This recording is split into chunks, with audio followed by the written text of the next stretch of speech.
Joining us now, Tennessee State Representative Gloria Johnson, who was one of the three who was not expelled yesterday. Thank you so much for being on the show this morning. We appreciate it. I guess the question for you this morning is, what worries you the most about what happened in the Tennessee State House yesterday, and what gives you the most hope? Well, it was just a travesty. There was no process. There were no rules. We tried to get some information on what the rules were going to be, what the process was going to be. We got nothing in a little bit of direction. They would not allow us to bring in any video of our own. However, when we get there, they make a motion to show their video that we had not seen. We don't know who took it. We didn't know how they edited it. They promised it was only filmed from the floor that day. But turns out it was not. It was films from other things. So we were lied to, we were misinformed, and it is scary that this is what's happening to our democratic process. And that's the biggest thing. And that two young men who are brilliant young men, and they are passionate, and they care deeply about their community.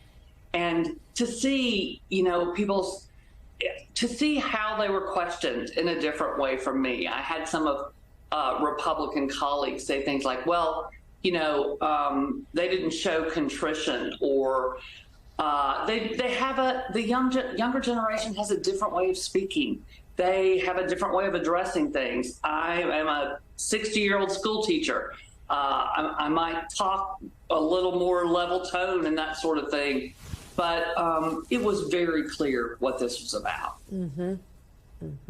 Representative Johnson, Reverend Al Sharpton, first let me salute you on standing up, saying what this was about in terms of you not being excluded and the others were, and that was race.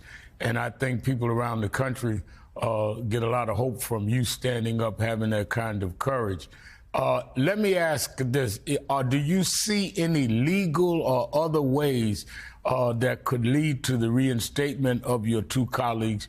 And do you see a path forward in terms of dealing with laws around guns in the state of Tennessee? We are talking about reacting to 9-year-olds being killed at school. And I don't think we want to miss the forest for the trees. So do you see a pathway toward dealing with the gun legislation that the three of you advocated? And do you see a way of legally or otherwise reinstating these two lawmakers that we feel were unjustifiably removed?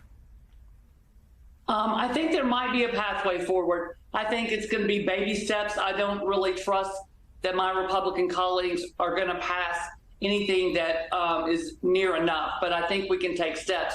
And the only reason that's going to happen is because of that younger generation. They have showed up every day by the thousands, and they're staying on this, and they're not going to stop. They're going to keep showing up and speaking up until there's progress.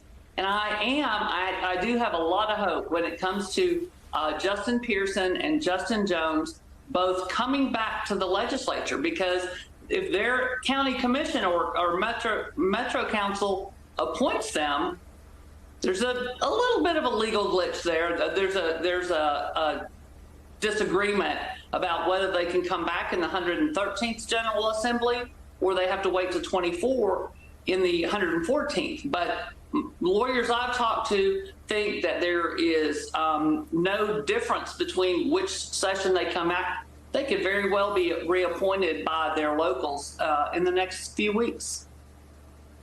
Representative, thank you for being with us again this morning. We appreciate it. We should point out, it's not like you got a free ride yesterday. 65 of your fellow members voted to expel you. 66 would have expelled you, so you survived by one vote.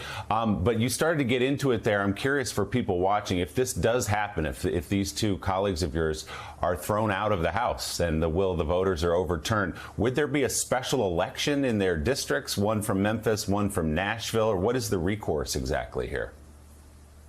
Yes, immediately that would be an appointment from the Metro Council in Nashville or County Commission in Shelby County. And then within a few months, there would be a special election. for that seat. And we're expecting those young men to come back. That is my hope. Tennessee State Representative Gloria Johnson, thank you very much for coming on Morning Joe this morning. We appreciate it. I'm going to go to